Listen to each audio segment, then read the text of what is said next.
Começa agora o programa Respostas para a Vida, da Igreja Evangélica de Confissão Luterana no Brasil.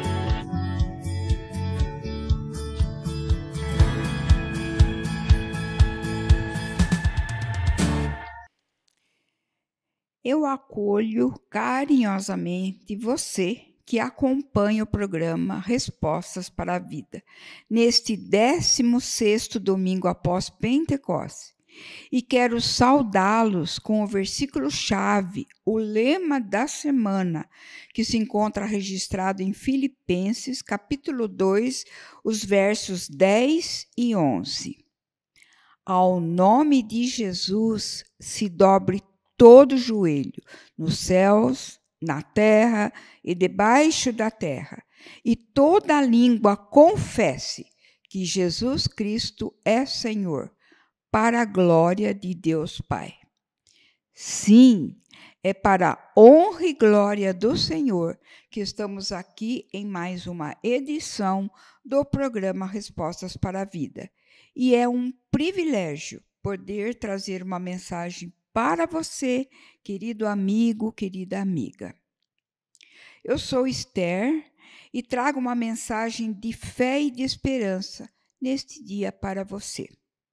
O programa Respostas para a Vida é um programa comunitário da Comunidade Evangélica de Confissão em Limeira, Confissão Luterana em Limeira, e que já está no ar há 25 anos pela Rádio Educadora de Limeira. E também está disponível em nosso canal do YouTube, ISLB Limeira. Convide seus amigos e amigas e compartilhe o nosso programa. Os textos previstos para este domingo conduzem à reflexão sobre desigualdades sociais que acompanham a humanidade desde há muito tempo. No livro de Lucas, capítulo 16, os versículos 19 a 31, encontramos a profunda mensagem sobre o rico e o mendigo. Antes da leitura, vamos louvar ao Senhor?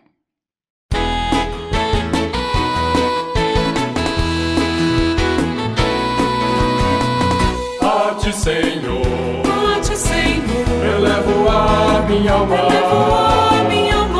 ti, Senhor, elevo a minha alma. Oh, meu Deus, em ti confio. Guarda-me, Senhor, pois em ti, Senhor, me refugio. Faz-me, Senhor, andar nos teus caminhos. Faz-me, Senhor, andar nos teus caminhos. Oh, meu Deus, em ti confio. Guarda-me, Senhor, pois em ti, Senhor, me refugio. A ti, Senhor, elevo a minha alma. Elevo a minha alma. Oh, meu Deus, em ti confio. Guarda-me, Senhor, pois em ti, Senhor, me refugio. Faz-me, Senhor, andar nos teus caminhos. Faz-me, Senhor, andar nos teus caminhos. Oh, meu Deus, em ti confio. Guarda-me, Senhor, pois em ti, Senhor, me refugio.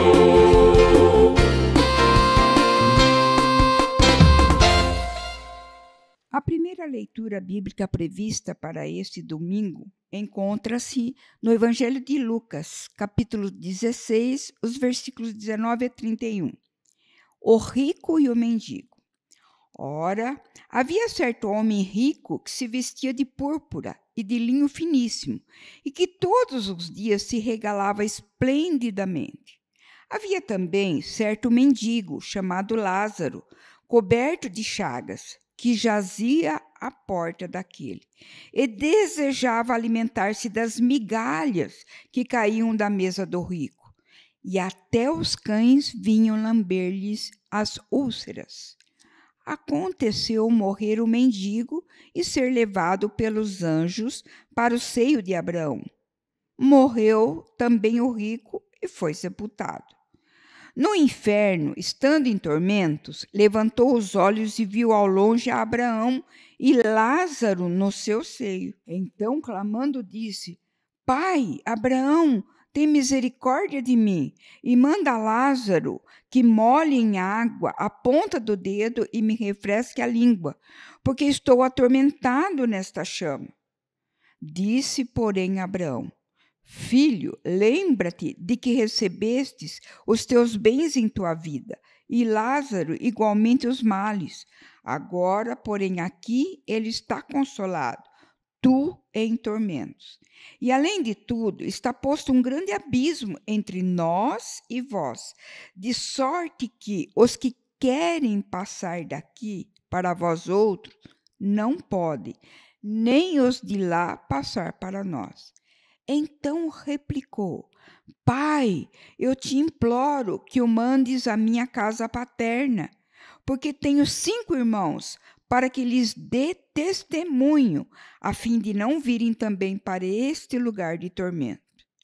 Respondeu Abraão: Eles têm Moisés e os profetas, ouçam-nos. Mas ele insistiu: Não, pai Abraão, se alguém dentre os mortos for ter com eles, arrepender-se-ão.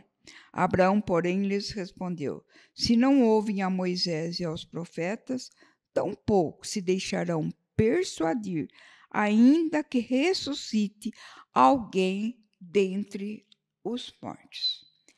Essa narrativa de Lucas era dirigida aos fariseus, que entendiam a riqueza e o bem-estar como sinais das bênçãos divinas.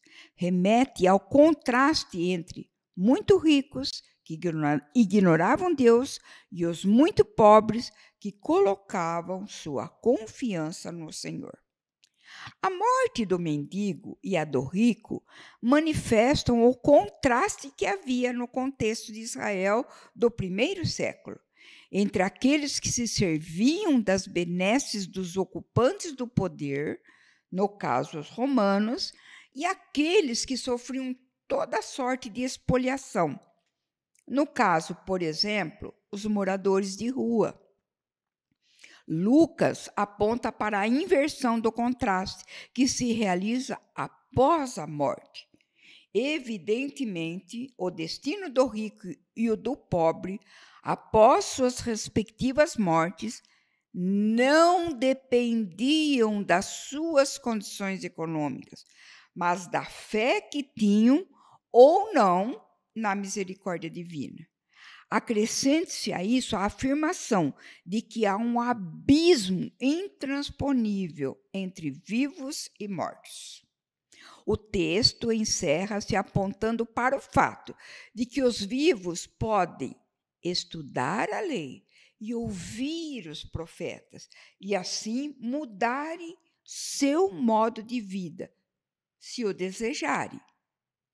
É a questão do livre-arbítrio.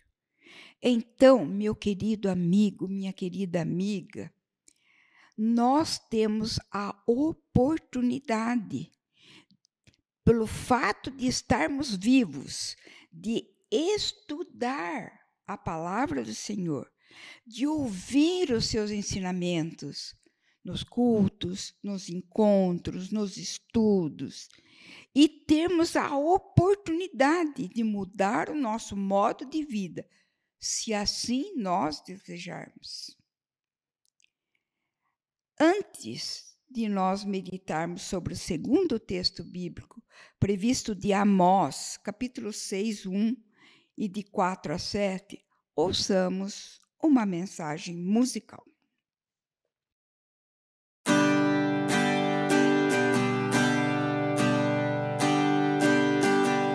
O amor é um caminho que se faz além de nós, Do amor tu és cativo, com ele cativarás. Não é um simples existir, nem é um achado à toa. Quem ama é responsável pela vida da outra pessoa. Amar faz a gente aprender a viver e a transformar, e o que sobra e permanece é o amor que soubemos partilhar. O amor é porta aberta que acolhe a quem precisa. É carinho, é ternura, é sentir com emoção, construindo algo novo num eterno mutirão. O amor é a experiência mais linda da criação.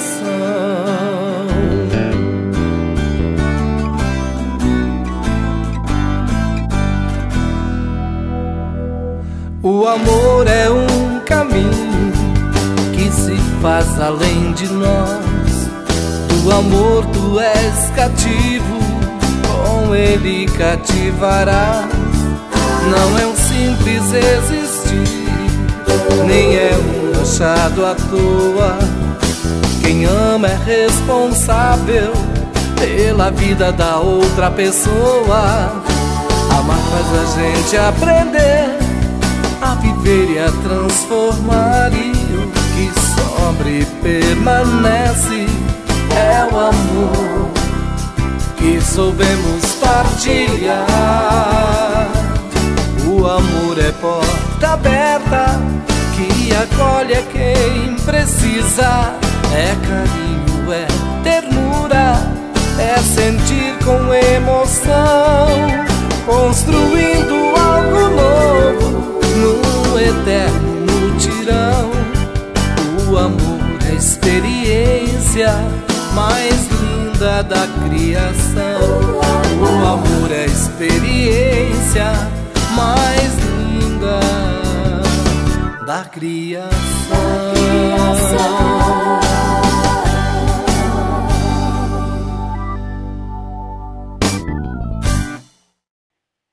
Antes da leitura de Amós, capítulo 6, 1a, 4-7, eu gostaria de contextualizar, de compartilhar um pouco sobre como era a vida dessa gente naquela época do profeta Amós.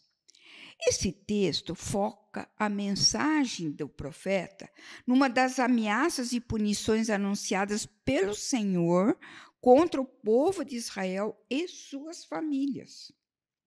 Amós era proprietário e pastor de ovelhas da cidade de Tecoa, uma cidadezinha que ficava próxima a Jerusalém. Ele recebe o chamado para profetizar em Israel. Apesar de ser natural de Judá, a sua profecia acontece no Reino do Norte, quando lá reinava Jeroboão II, anos de 783 a 743 a.C. No Reino do Sul, na época, reinava Uzias, 781 a 740 a.C. Nesse tempo, mais ou menos em torno de 760 anos antes de Cristo, Israel experimentava grande prosperidade, com ampliação de fronteiras e aumento na arrecadação de tributos. Entretanto, a riqueza não era dividida entre todos, ocasionando enormes desigualdades. O desenvolvimento permitiu que os comerciantes, os principais beneficiados pelas rotas comerciais que atravessavam a Palestina na época, se deleitassem no luxo a ponto de construírem várias casas, como é relatado também em Amós, no capítulo 3, versículo 15. Da mesma forma, multiplicavam-se os castelos, no interior dos quais eram tramadas decisões com violência e opressão, conforme Amós, capítulo 3, verso 10. A visão de Amós contrastava com a avaliação divulgada pela corte e pela religião.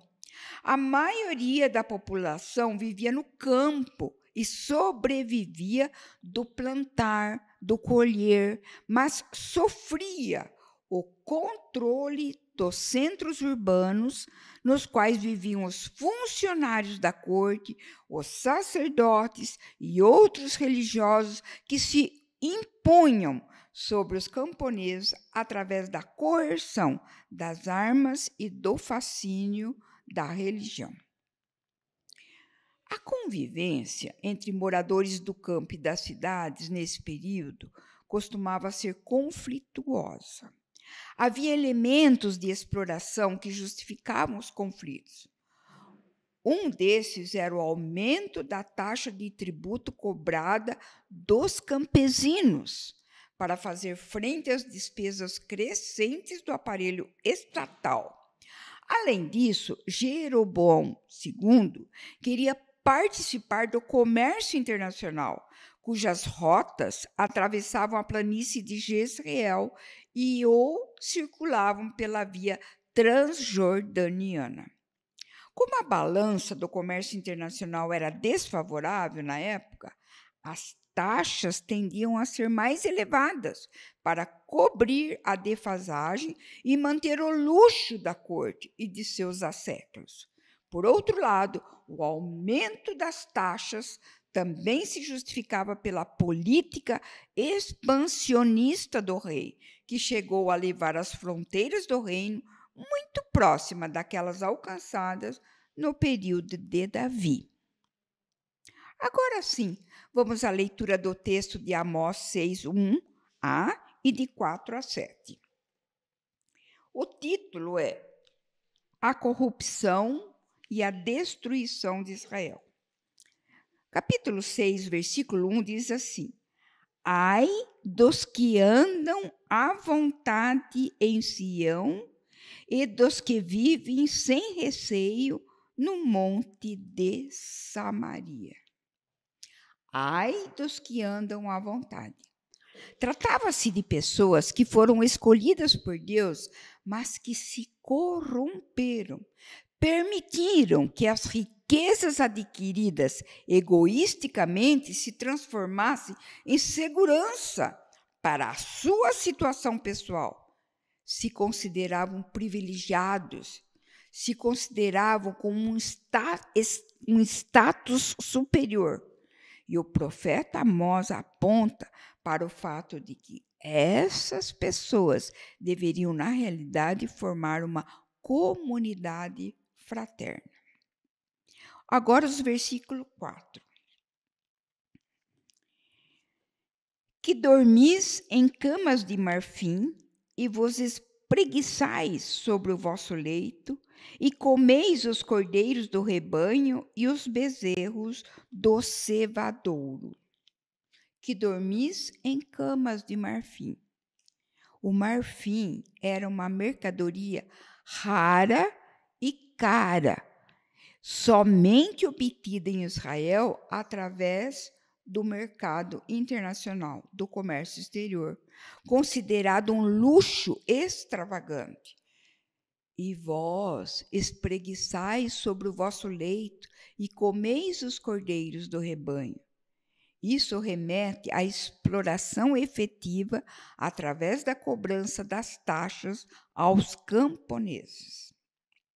O versículo 5, assim está escrito: Que cantais à toa, ao som da lira, e inventais, como Davi, instrumentos músicos para vós mesmos. Que cantais à toa. O rei Davi era tido como um cantor e poeta por excelência. Porém, esses cantos improvisados, à toa, são característicos dos estados de embriaguez. De certa maneira, isso remete à alienação dessa classe que, mesmo diante de uma anunciada falência, bebe e canta, celebrando como se estivesse no período áureo da época de Davi. E o versículo 6 assim está escrito: que bebeis vinho em taças e vos ungis com o mais excelente óleo, mas não vos afligis com a ruína de José. Que bebeis vinho em taças. Além da referência à exploração do campo, remete ao comércio exterior, simbolizando nas taças e nos finos vinhos e especiarias, salientando a quantidade consumida nesses banquetes, apontando para o egoísmo de uma classe alienada diante da degradação que acontece com o povo. O profeta Amós prenunciava, a partir da exuberância dos ricos e da miserabilidade dos pobres, a ruína que haveria de se abater sobre o reino do norte. Finalmente, o versículo 7, assim está escrito: portanto, agora ireis em cativeiro, entre os primeiros que forem levados cativos, e cessarão as pândegas dos espreguiçadores. Portanto, agora ireis em cativeiro entre os primeiros. O profeta Amós faz referência ao exílio, a derrubada dos seus muros e o saque do castelo. O profeta entende que seria um dos primeiros povos a ser exilado. Com essa leitura, nós podemos concluir o seguinte: torna-se bastante difícil não traçar um paralelo entre a situação vivida pelo povo de Israel nesse período, no período de Jeroboão II, e o nosso tempo atual.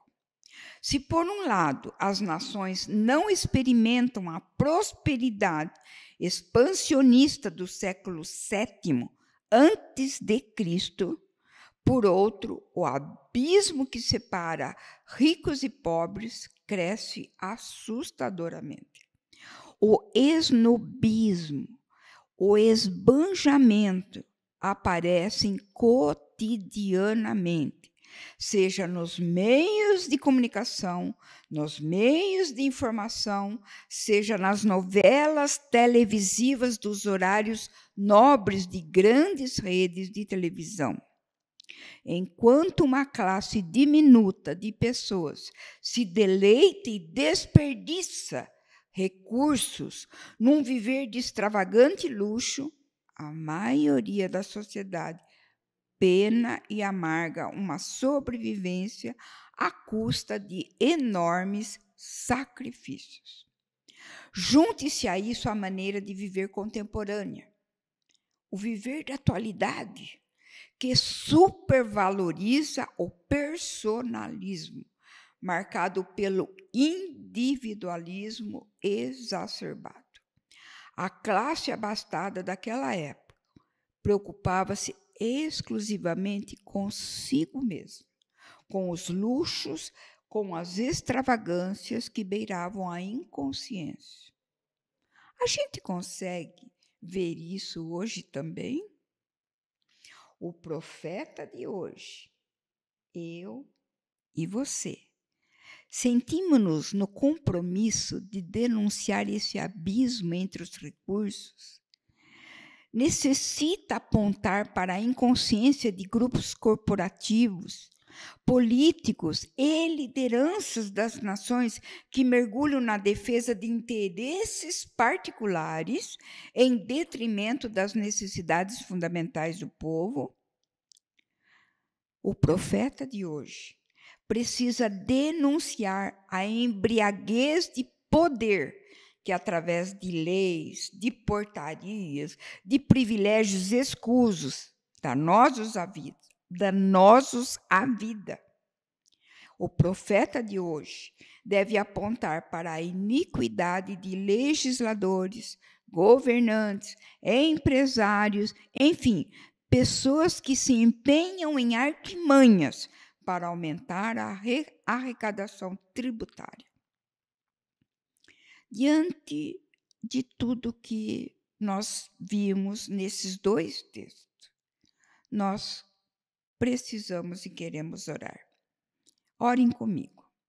Deus de amor, sentimos as consequências do pecado humano, presente em nossa sociedade e no mundo todo. Que os caminhos da justiça, aprendidos na tua palavra, possam ser seguidos por todos nós. E caso estejamos envolvidos em algum caminho de injustiça, ajuda-nos, Senhor, a reconhecê-los e arrependidos a nos livrar de todo pecado que possa prejudicar outras pessoas. Deus de amor, que os teus caminhos de retidão e amor possam ser buscados e seguidos por todos nós e também, especialmente, aqueles que detêm poder para liderar, governar, para que o teu amor e a tua paz reine entre todos nós. Por Cristo Jesus. Amém. Para os aniversariantes do mês de setembro, a equipe do programa Respostas para a Vida tem uma mensagem para você. Então, você aí, querido amigo, querida amiga, que está aniversariando por mais um ano de vida, ou está celebrando um novo ano de casamento ou de batismo, é mais uma oportunidade para agradecer a infinita bondade do Senhor.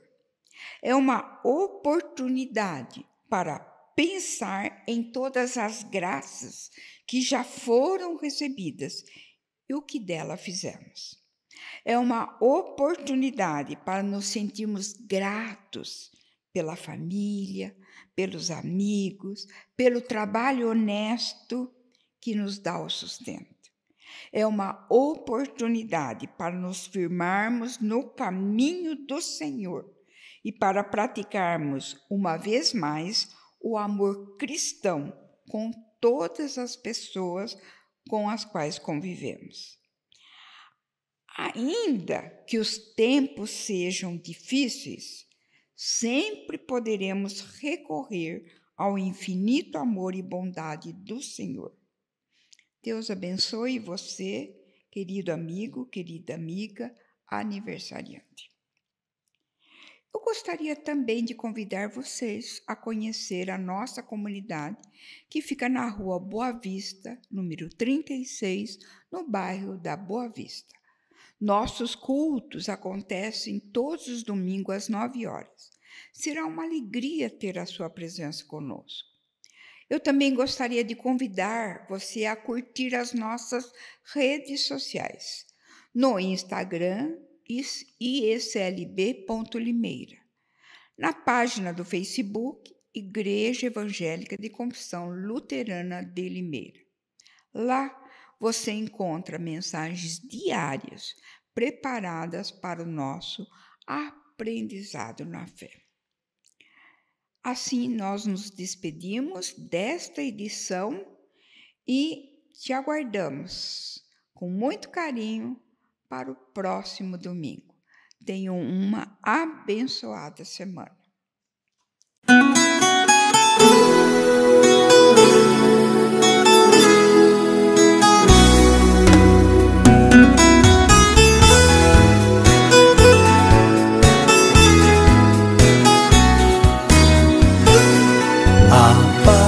A minha paz eu deixo pra vocês.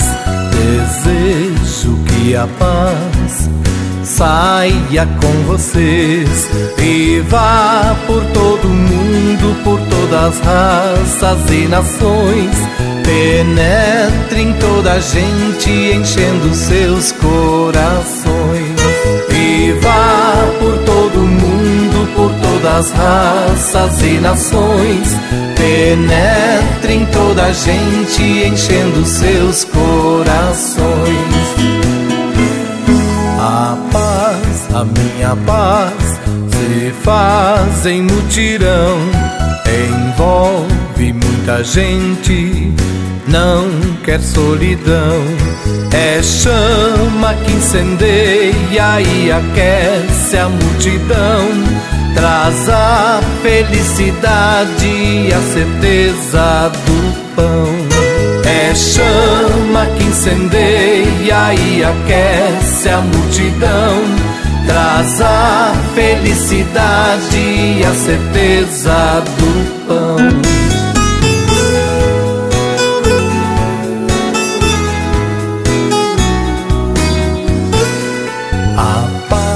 A minha paz não é competição, é força coletiva, vida em ação. É graça muito preciosa que sustenta a comunhão, aponta o horizonte, indica a direção. É graça muito preciosa que sustenta a comunhão, aponta o horizonte, indica a direção.